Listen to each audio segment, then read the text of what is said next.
Future perfect tense के passive voice के मुस्बत जुमले, पॉजिटिव सेंटेंसेस। ये टेंस तब इस्तेमाल होता है जब हम ये बताना चाहें कि मुस्तकबिल में किसी खास वक्त तक कोई काम मुकम्मल किया जा चुका होगा। कायदा, रूल। 1. इमदाद फेल, हेल्पिंग वर्ब, इसमें सब के साथ विल हैव बीन इस्तेमाल होता है। 2. तरतीब, विल जमा हैव जमा बीन, यहां बीन का इजाफा जरूरी है। 3. फेल, वर्ब, हमेशा फेल की तीसरा फॉर्म इस्तेमाल होती है। फार्मूला।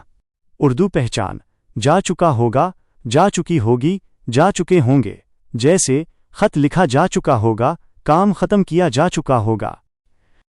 15 मुस्बत जुमले, पॉजिटिव सेंटेंसेस। शुमार, इंग्लिश सेंटेंस, सब जमा विल हैव बीन जमा V3। Urdu translation. 1.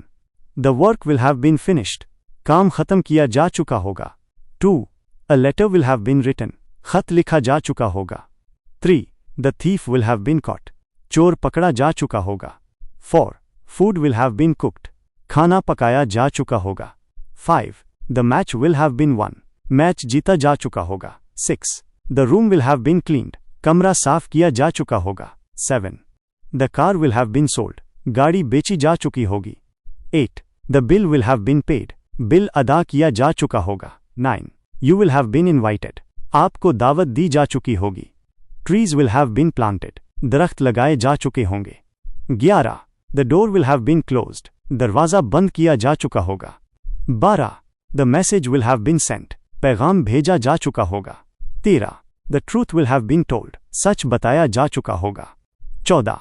Clothes will have been washed, कपड़े धोए जा चुके होंगे। 15. The problem will have been solved, मसला हल किया जा चुका होगा। अहम फर्क। Active, he will have written a letter, वो खत लिख चुका होगा। Passive, a letter will have been written by him, खत उसके जरिए लिखा जा चुका होगा।